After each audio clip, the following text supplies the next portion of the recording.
Welcome to episode 9 of Ask the Fascia Masters, where we answer the questions that come out from our posts that we've done before. I so appreciate the community for diving in and continuing to bring us into your life. In this episode, we're going to be having some interesting conversations on lymphedema, on complex regional pain syndrome, tinnitus, to name a few. So I can't wait to dive in and share the information.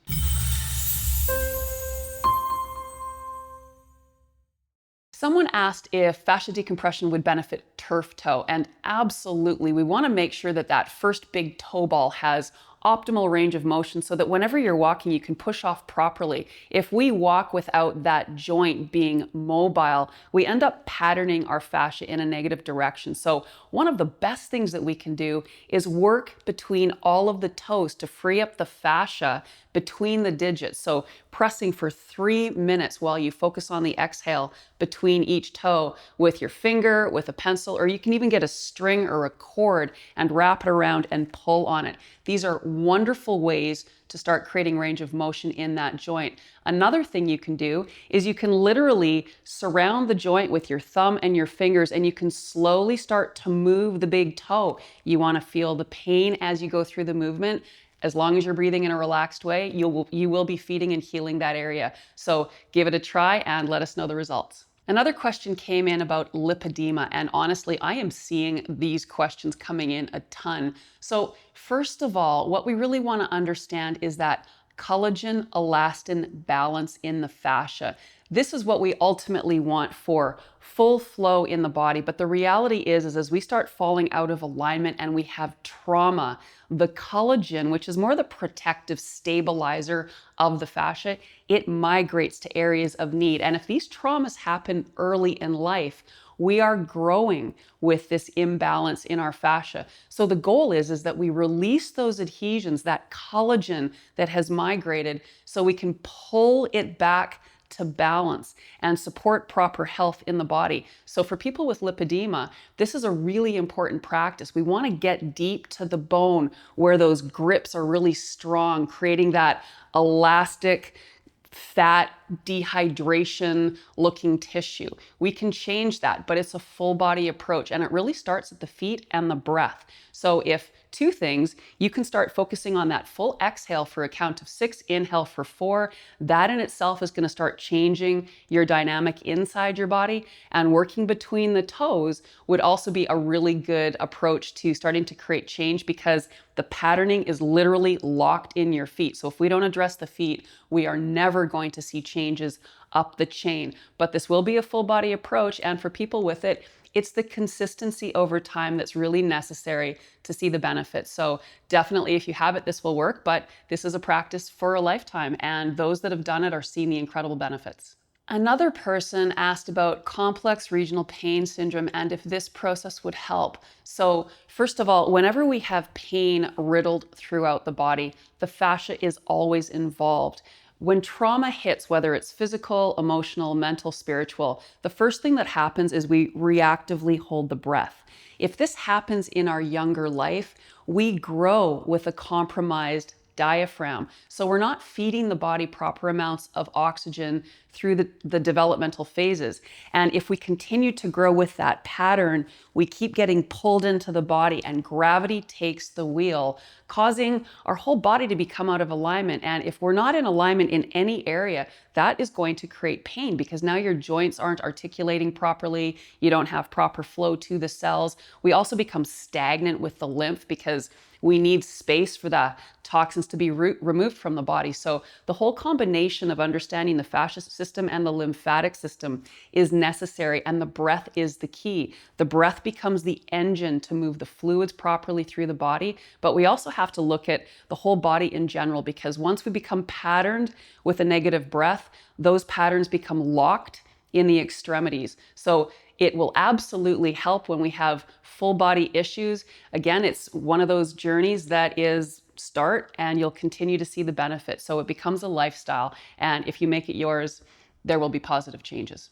A question came in if fascia decompression would benefit pudendal neuralgia, and absolutely it will. When any of the nerves are impacted in the body, it's because of adhesions being riddled throughout. Fascia innervates every cell, every system, even the nervous system. One of the issues that we need to focus on when we're having issues in the pelvic area is the feet.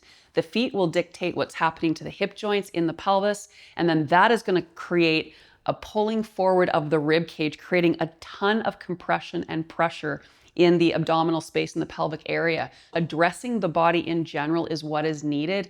And again, the feet are so important to release between the toes. This will benefit pretty much every single condition in the body because how we walk dictates everything up the chain. So even starting with just the feet, may start to see some changes in there, but definitely if you want to give this a try, we have that $9 sampler program that I think you will really appreciate, using a rolled up towel just to give your body that understanding of this work. We also have so many videos on our YouTube channel using that rolled up towel that are just there for you to see if this is something that you want to dive into. A question came in if block therapy can stimulate collagen and estrogen. That's a great question. The thing is, when the body is in balance, everything is working properly. When we fall out of balance through unconscious posture and breath, that's when we really start seeing changes. And the thing about the collagen elastin balance of the fascia, it's the collagen that migrates to areas of need. Think of it being like this intelligent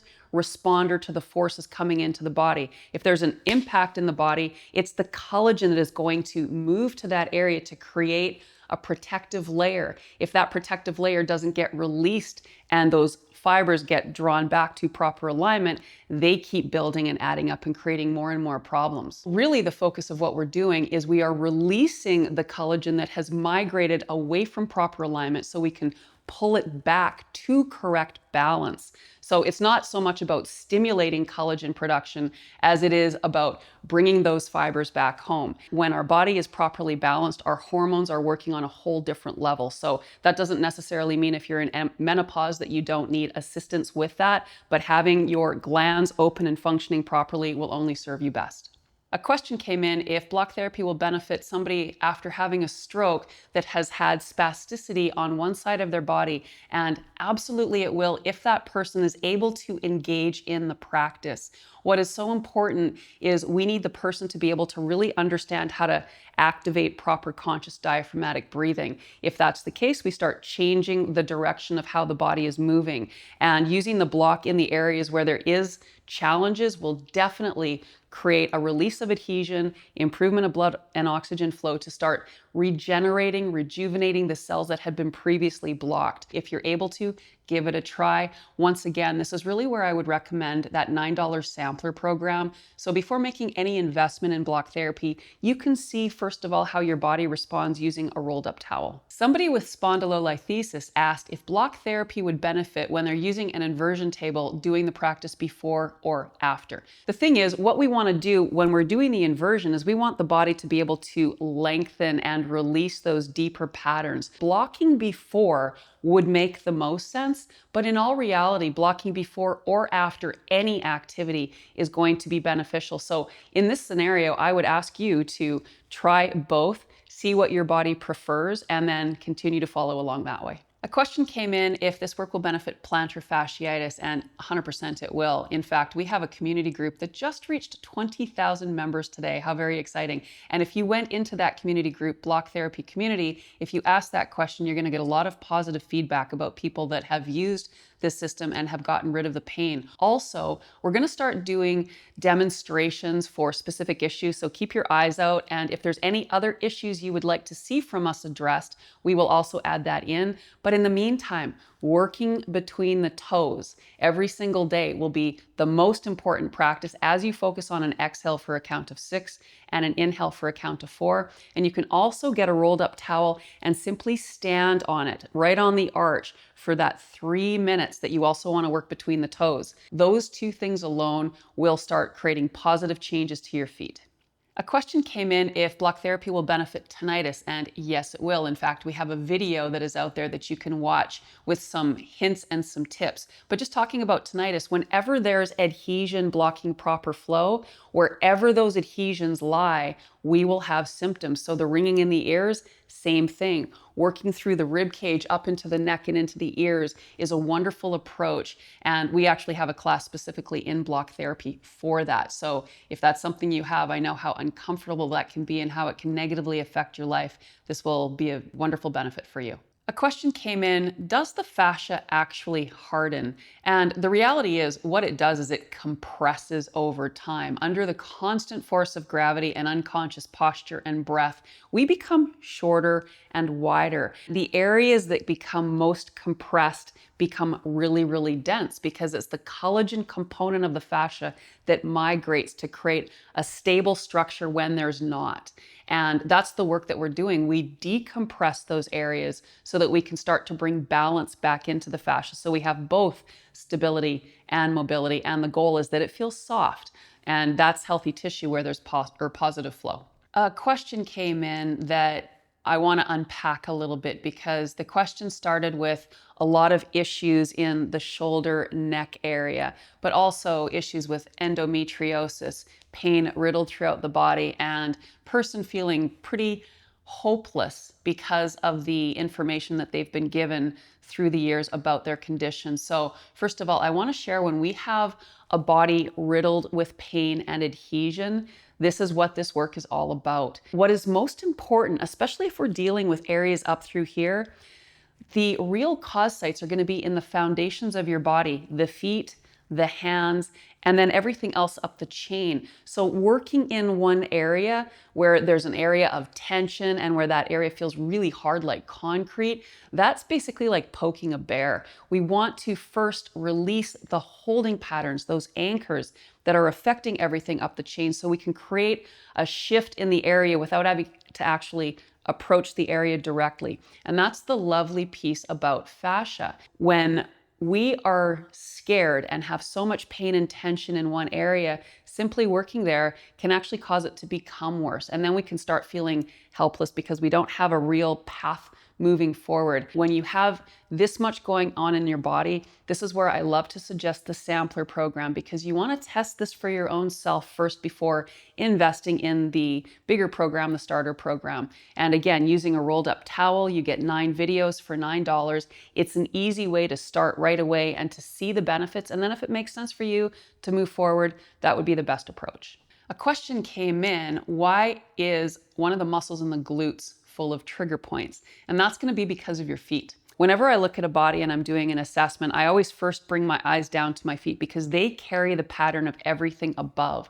And when we're not putting 60% of our body weight on the heels and we have the majority of the weight on the balls of the feet and then we're twisted, so one foot is driving away, one foot is anchoring, that's causing twisting up the chain, and those glute muscles become activated because we're held in this forward alignment. So rather than supporting our cell alignment through proper foundation, muscles in the back end up becoming tense, fatigued, and then we have pain and density. Again, it's really about understanding how to release the patterning of the feet, how to work everything up the chain, and optimize proper diaphragmatic breathing. Thank you for joining this episode of Ask the Fascia Masters. I so appreciate your time and attention, and I hope we brought some clarity to your questions. And if you like what we're doing, please give us a thumbs up, subscribe, and comment any questions you have below.